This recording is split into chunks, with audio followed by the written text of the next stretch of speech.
School புக்கில் உள்ள question. ஒரு பொருளுக்கு 25% தள்ளுபடி கொடுக்காங்க, திரும்ப 20% தள்ளுபடி கொடுக்காங்க. அப்படி இல்லாமல் ஒரே தள்ளுபடியாக கொடுத்தா எவ்வளவு அப்படின்னு கேட்டிருக்காங்க. இது எப்படி ஷார்ட்டாக செய்யணும்னு பாருங்கள். ஃபஸ்ட்டு 25% எப்படி எழுதலாம்? 25/100ன்னு எழுதணும். அடித்தா எவ்வளோ வரும்? 1/4.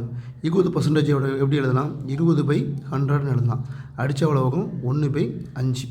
இங்கே ஒரிஜினல் போட்டுக்காங்க, இங்கே தள்ளுபடி போட்டுக்காங்க. எப்போதும் கீழே இருக்க நம்பர் தான் ஒரிஜினல். அப்போது 4 தள்ளுபடினா 4ல் 1 போச்சு, அப்போ எவ்வளவு? 3. இங்கே 5, அதேமாதிரி 5ல் 1 போனால் 4. இப்போ ரெண்டுத்தையும் பெருக்கி 4 5 20, இங்கே 3 4 12. இப்போ இந்த ரெண்டுத்துக்கு டிஃப்ரெண்ட் பாருங்கள். டிஃப்ரெண்ட் பண்ணுற எவ்வளவு? 8. 8 டிவைடட் பை இந்த ஒரிஜினல் வேல்யூ கீழே எழுதுங்க, 20 × 100. இதை அடித்தா 1 20 20 100. அப்போ 8 × 5 40. 40 தான் ஆன்சர். இதேமாரி எல்லா கொஷினும் எல்லா பாடமும் உங்களுக்கு கிளியராக சொல்லிக் கொடுக்க போடும்.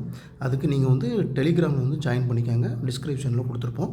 இன்றைக்கி நாளைக்கு ஃப்ரீ டெமோ கிளாஸ் இருக்குது, ஜாயின் பண்ணுங்கள். பிடிச்சிருந்தா ஜாயின் பண்ணுங்கள்.